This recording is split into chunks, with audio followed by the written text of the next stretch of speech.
Hello and welcome to our latest business class flight review, and this time we are taking a look at British Airways Club World service, flying on one of BA's brand new Airbus A350 airliners from London Heathrow to Las Vegas. To kick off our latest adventure, we head out into the Wild West, taking off national parks in Nevada, Arizona, Utah, and finally California, before finishing off our trip in Disneyland. We have some great content coming up for this trip, so make sure you stay tuned by liking and subscribing to the channel.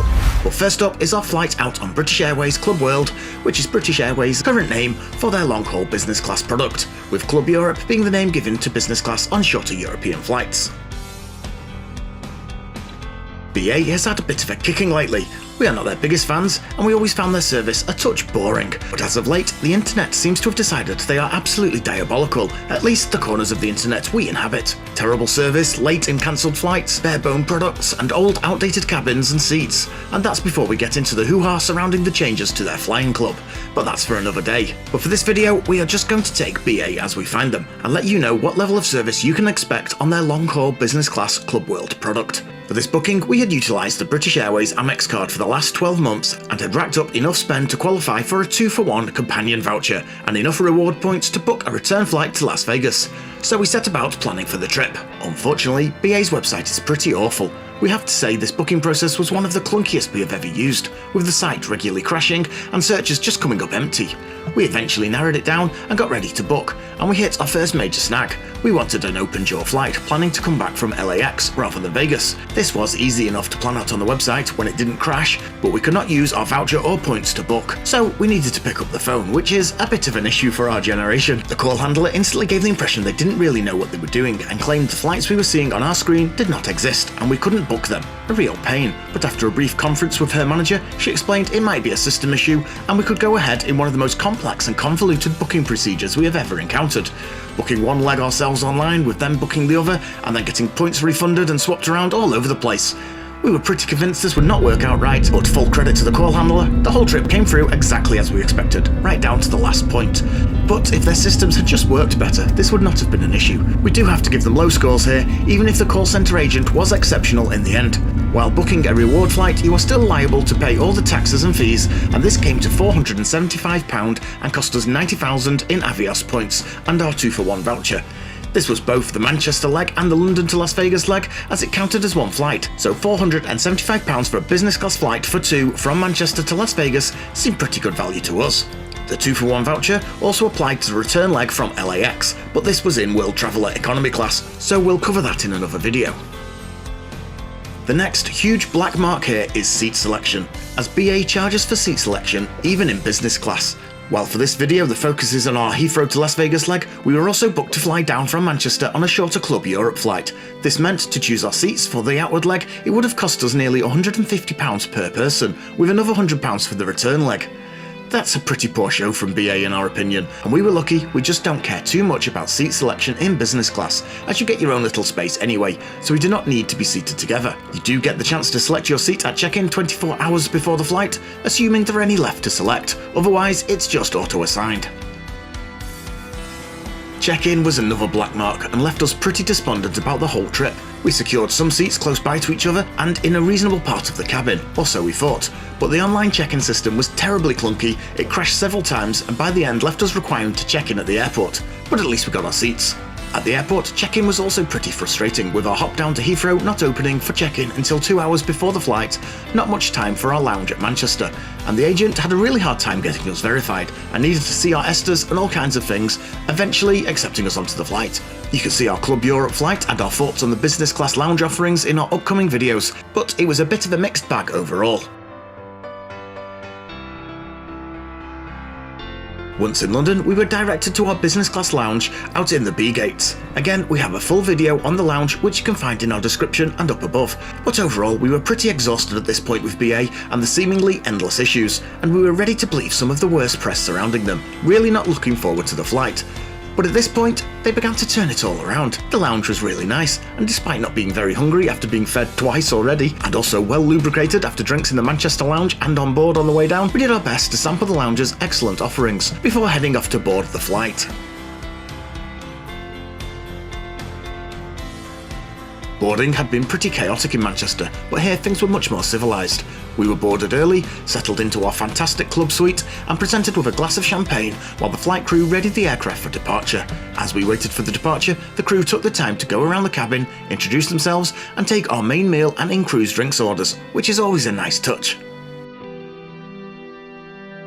The aircraft we were on was one of BA's new Airbus A350s. These are some of BA's newest planes and offer a really smooth and enjoyable flight with low altitude pressurization and large windows. The business class cabin in the A350 is really large, with BA devoting nearly half of the plane to its 56 Club World suites.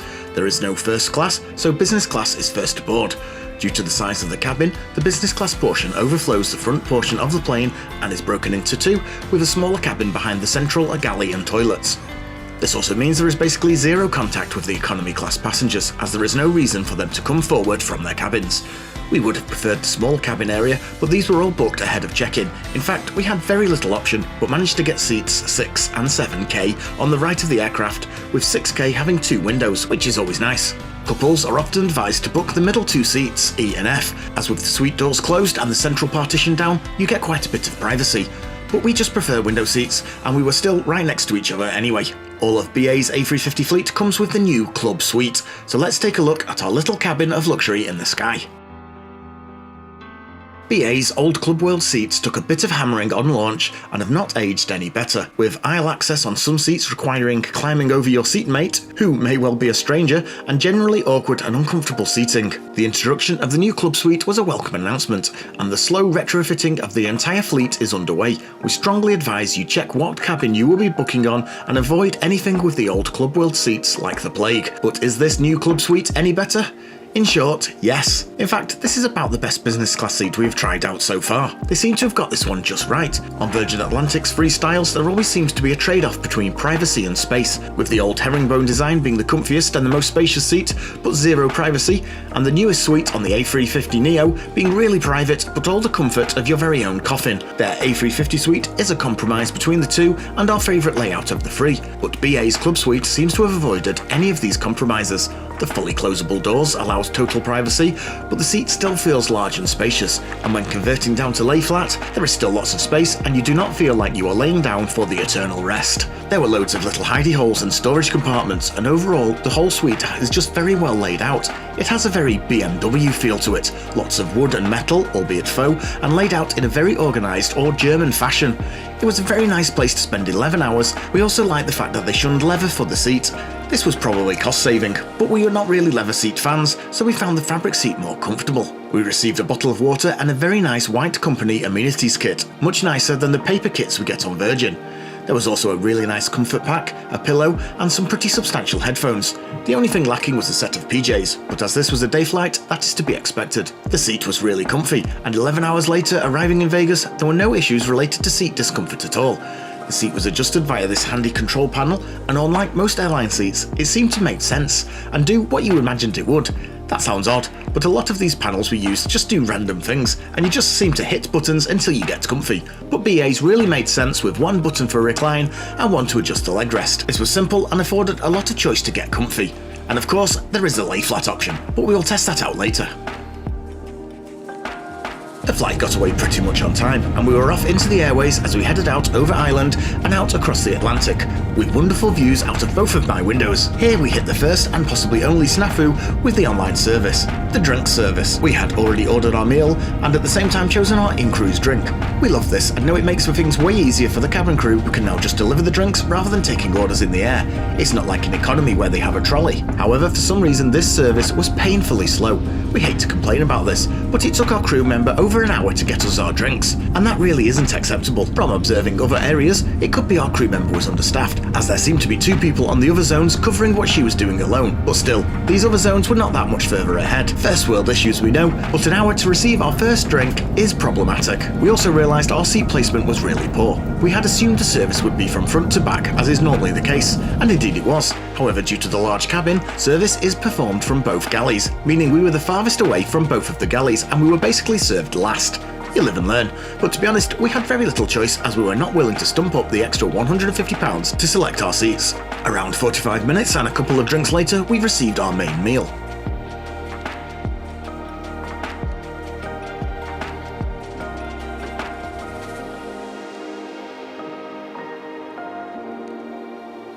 The starter I chose was a smoked salmon and prawn dish, with Kate having the buffalo mozzarella. The salmon was excellent, with lots of nice hidden flavours and a really fresh taste. The mozzarella was, according to Kate, outstanding, one of the best airline dishes she's ever had, light but creamy and delicious. Both came with a large artisan bread roll and a really zingy salad, which were left with us throughout the meal. We chose both the lamb and the cod for our main meals. The lamb was really good, but really needed to be pink, and obviously on a plane that's not going to work, but the portion was large and it was still tender enough. The cod was similar, a large portion, really tasty, but unavoidably overcooked. Neither felt too adventurous, but overall a good meal for 38,000 feet up. Dessert was an easy choice for me with a chocolate, orange and walnut cake, and Kate took up the cheese option, both going down really well. Wine was served with the meal, with some excellent wines of the world on offer and generous pours being offered and a refill at one point during the meal, the Italian red being the perfect accompaniment to the lamb, while Kate stuck to the Whispering Angel. Overall, this was a good meal. The wine flowed and the food was good quality and excellent portions. It's not winning any Michelin stars, but it was more than adequate, and we are really not sure where people's complaints are coming from. Our only issue was it could have been a bit more exciting, but this menu ties into BA's image perfectly. While the drinks menu was fairly limited, it seemed to cover all bases. We were definitely happy with the wine choices, and as the flight went on, these were available at the galley on a help-yourself basis. There were no further drink services, but the crew were naturally on hand at the push of a button and were fast and responsive to any calls.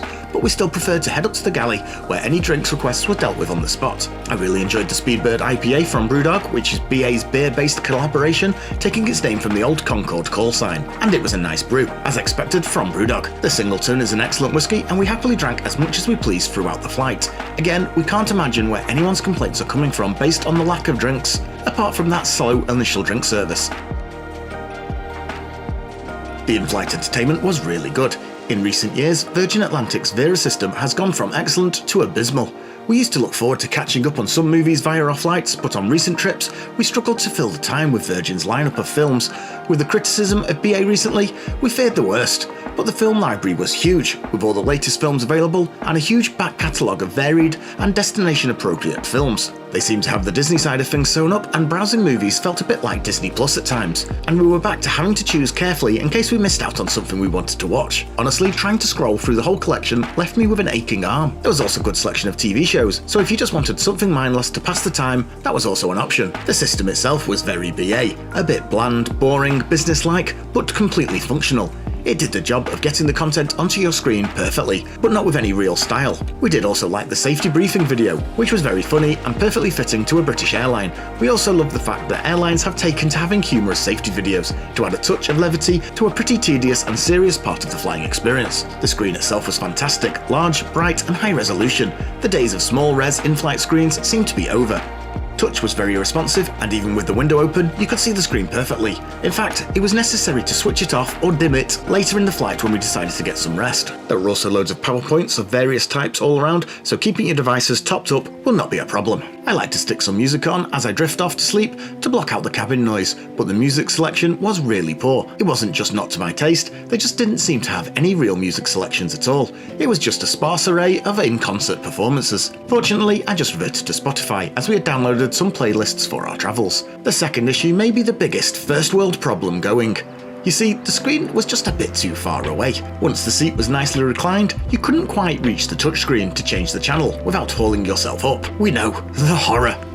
Seriously, it's an odd gripe, but after an hour or so of this, it does great. Fortunately, there is a solution, and the handy little remote control makes this all go away. But it is a little hidden in the armrest storage, so remember to look out for it to save you all that back-breaking effort. There was also a selection of fun little games to pass the time, but unfortunately, for our flight, the Wi-Fi was unavailable. So overall, high marks for BA's in-flight entertainment system.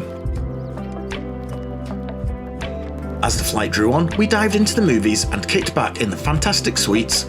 Once the meal was over, the cabin crew instructed us to put our blinds down, which annoys me a little. It should not be for the cabin crew to dictate the amount of light we require. With the cabin now dark, there was very little in the way of service. Any drinks were on demand, but the crew did pass through a couple of times with juice and water. One thing we really missed on BA's configuration was any kind of social space. We love these on Virgin's upper class cabins, and it affords you a break from the same old surroundings. Even plush business class suites can become a bit tedious after 11 hours, but there is no facility for this on BA's cabins. The rear galley was opened up and you could stand there, but that had all the look and feel of, well, an airplane galley, as that is exactly what it was, and there was no seating in there. There was a snack and drink station here, including self-pour wine, which was a welcome addition, but that did not quite make up for an alternative place to hang out for a while just to get a break from your seat. The toilets were also very BA, functional and a bit boring. Yes, we know it's only a loo, but we just think they could put a bit more effort into business class loos, rather than just offer the airline standard. They were, however, impeccably clean for the entire flight, so either we had a very well-trained clientele or the crew were just completely on top of it. Probably the latter.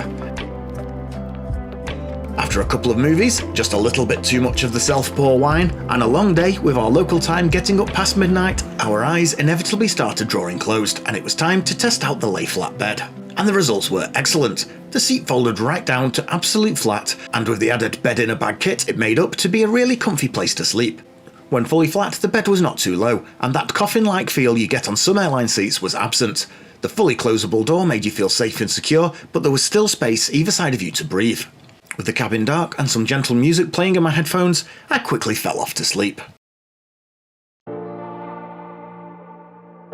Unfortunately, we had left it a little late for sleepy time, and the crew soon started to wake the cabin up as our second meal service was coming, and we were inbound into Las Vegas. For this, we were offered another 3-course meal, and after eating 5 times already today, we were both really not in the mood. So we both just went for a main course each, and the offering was not exactly enthralling at the time. It looks good on paper, but after an 18-hour day, far too much to eat and drink, and still a long haul to our hotel bed on the way, it just felt a little much. The chicken pie was actually really nice. A good tasty pie with a crispy pastry is just not what we fancied. An afternoon tea option would probably have been perfect. With the final meal served, there was still around an hour to go until our landing, and this one really dragged. There was quite a thick cloud layer over the Wild West as we flew over, so not much in the way of views until the clouds parted just before the arrival into Las Vegas, with great views over Lake Mead and Vegas just as the sun was setting. We had an uneventful arrival into McCarran Airport, and we were on our way through customs and out into Las Vegas, heading straight to our hotel after a long hard day of luxury. We really have heard nothing but bad things about BA in recent years, and in all honesty, one of the reasons we booked with them was so we could join in the pylon, and early indications seem to have confirmed our suspicions. The BA website is garbage, and the check-in and initial boarding chaotic. The lounge at Manchester Airport, basically a regular service lounge, and the recent changes to the terms of service are pretty diabolical. However, once we stepped into BA's actual service sphere, things totally changed for the better. The flight from Manchester on Club Europe was really nice, way above the level we expected for a 1-hour flight. The lounge at Heathrow was not exceptional, but it was still really nice, and provided a great spot to relax before the long haul. And once aboard the aircraft, the level of service we experienced was fantastic. The new club suite totally nails the business class seat question, with loads of room, excellent privacy, and a really premium feel. It's exactly what we want from a business class seat. The food, while not a gastronomic masterpiece, was all more than good enough and perfectly acceptable for airline food, which can never be the best due to the constraints of the galley. Drinks were high-end and flowed freely all flight. We really like a drink on a plane, but even we got to the end of our drinks appetite, opting for soft drinks near the end. Overall, it was a fantastic flight, and even as seasoned business class travellers, we struggle to think of what more people are wanting. We hear constantly of BA cutting things, but the service was full and everything we could have wanted. Okay, we had a long wait for our first drink, but the crew were incessantly busy during this time. It's not like they were gossiping to their mates in the galley. They were working flat out. It just took a little time. The only big reservation we have is the risk of still getting an older Club World seat. These are not the best, to put it mildly, and one of the reasons we avoided BA for a while, and even ensuring you book a flight that has the Club World suite is not a guarantee, as the plane may get switched out. British Airways really need to get a move on and get the older cabins switched out. They are working on it, but they need to get a wriggle on. Other than that, we will happily book BA again for our next flight, but we will probably revert back to flying directly from Heathrow, as the Manchester leg just added hassle and time onto an already long day. Coming up, we have loads of great travel content. We're at Disneyland for its 70th anniversary celebrations, which we can't wait to bring you. We then have some great Las Vegas content, then we head out into the Wild West to visit some of America's best national parks, along with more airline content coming up as we review BA's Club Europe and their base product World Traveller. So please like and subscribe to come along with that, plus more from New York and Hawaii. Thanks for watching.